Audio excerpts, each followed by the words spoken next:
Alien, plate runner, gladiator மற்றும் தி Martian இந்த 4 படைப்புகளும் ridley ஸ்காட்டின் cinema கெரியர்ல அழியாத முத்திரையை பதிச்சவை. இவை தவிர இவரோட வேற சில நல்ல படைப்புகளும் ரசிகர்கள் மத்தியில கொண்டாடப்பட்டிருக்கு. இத்தனை பெருமைகளுக்கு சொந்தக்காரரான 87 வயசுலயும் பிரம்மாண்ட படங்களை டைரக்ட் பண்ணிக்கிட்டு இருக்கும் ரிட்லி ஸ்காட் பத்தின இன்ட்ரெஸ்டிங்கான தகவல்களை இந்த வீடியோவில் தெரிஞ்சுக்கலாம் வாங்க. 1937 நவம்பர் 30 இங்கிலாந்தின் சவுத் ஷீல்ட்ஸ்ல ரிட்லி ஸ்காட் பிறந்தாரு. இவரோட அப்பா கமர்ஷியல் கப்பல் வணிகத்தில் ஈடுபட்டிருந்தாரு. அம்மா 2ஆம் உலக போரின் போது கர்னலா பணியாற்றினாங்க. ரிட்லி ஸ்காட் தன்னுடைய சின்ன வயசுல H.G. வெல்ஸின் நாவல்களை படிச்ச பிறகு சயின்ஸ் ஃபிக்ஷன் கதைகள் மேல அவருக்கு ஆர்வம் வந்தது. அத்தோட it, the terror from beyond space, the day the earth stood still, them ஆகிய படங்கள் அவருடைய சயின்ஸ் ஃபிக்ஷன் ஆர்வத்தை இன்னும் அதிகமாக்குச்சு. ஆனா தான் ஒரு சினிமா டைரக்டர் ஆகணுங்கிற யோசனைக்கு அவரை தள்ளிய முக்கியமான படம் ஸ்டான்லி குப்ரிக்கின் 2001 எ ஸ்பேஸ் ஒடிசி.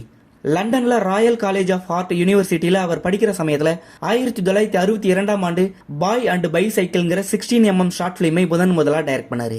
அதன் பிறகு 1970கள் காலகட்டத்துல தனியா ப்ரொடக்ஷன் கம்பெனி தொடங்கி நிறைய டிவி கமர்ஷியல் விளம்பரங்களை டைரக்ட் பண்ணாரு.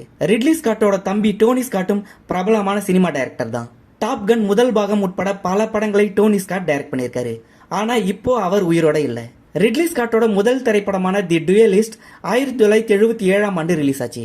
ஜோசப் கார்னாட் எழுதின தி டுயல்ங்கிற சிறுகதையை தழுவி எடுக்கப்பட்ட இந்த படத்தை விமர்சகர்கள் வெகுவா பாராட்டினாங்க. அதோட சிறந்த அறிமுக திரைப்படமா கேன்ஸ் திரைப்பட விழால விருதை பெற்றது.